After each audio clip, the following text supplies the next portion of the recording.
Jonas from Whole Body Chiro here. It's supremely common to see people that have forward rolled, internally rotated shoulders.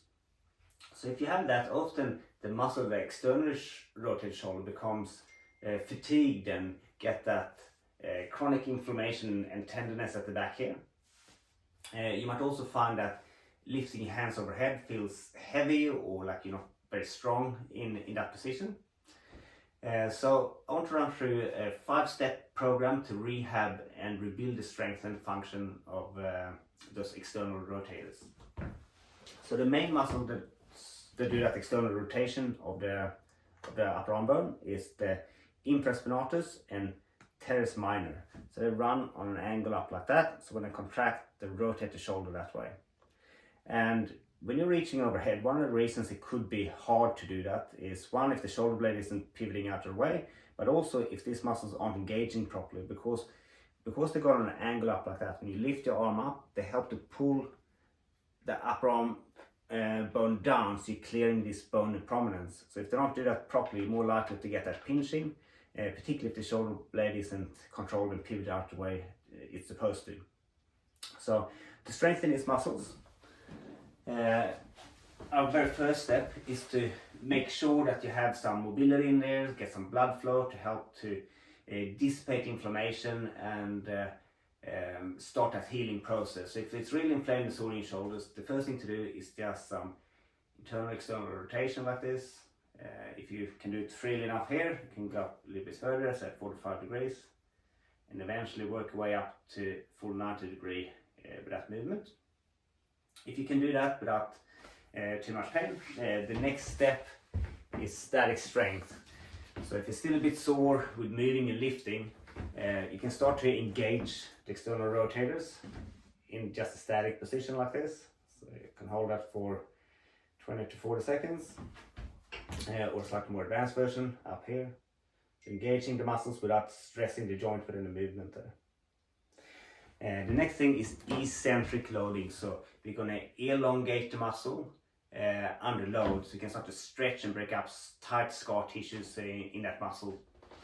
So if I hook this rubber band under here, I like this line on the back because the shoulder blade is supported against the bench here. So I can make sure I'm not sort of shading and rolling the shoulder forward. And from this position, get a nice tight grip there, and then using that rubber band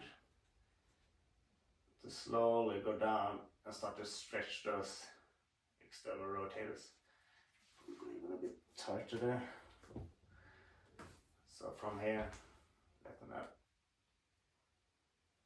stretch on the way down. And I can use that hand to lift it back up, and mainly focusing on that lowering and elongating the muscle. If you don't have a rubber band, you can use weight like this. So lift it up here, and then slowly lowering that. And don't stop halfway, go the whole way down to get a bit of a stretch and put that shoulder down.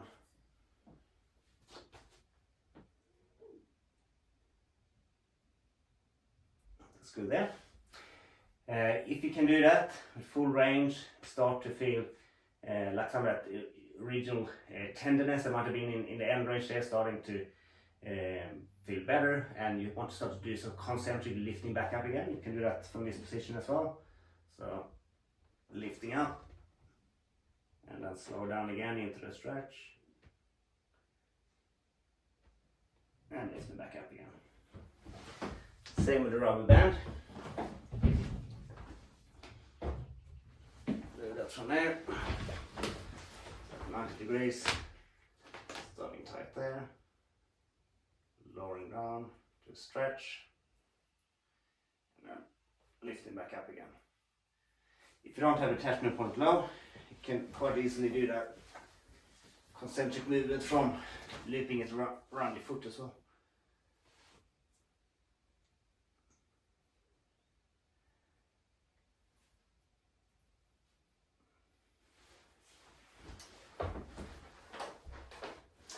Next up is more functional exercises. use these weight plates here to do dumbbell fly. So just out like this, getting good stretch of the pecs, so it's really good for us forward roll shoulders. Then do like a bicep curl up to 90 degrees. And then go in here to stretch those external rotators again. Back up there, stretch the pec again. Up.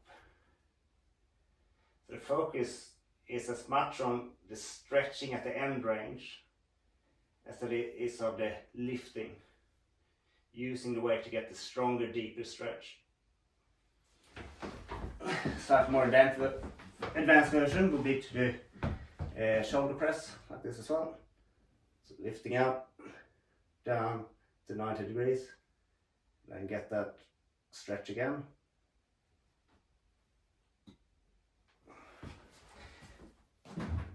But make sure that you can do the earlier stages before trying these more advanced leg exercises, because you can hurt your shoulders if you don't have good strength and control.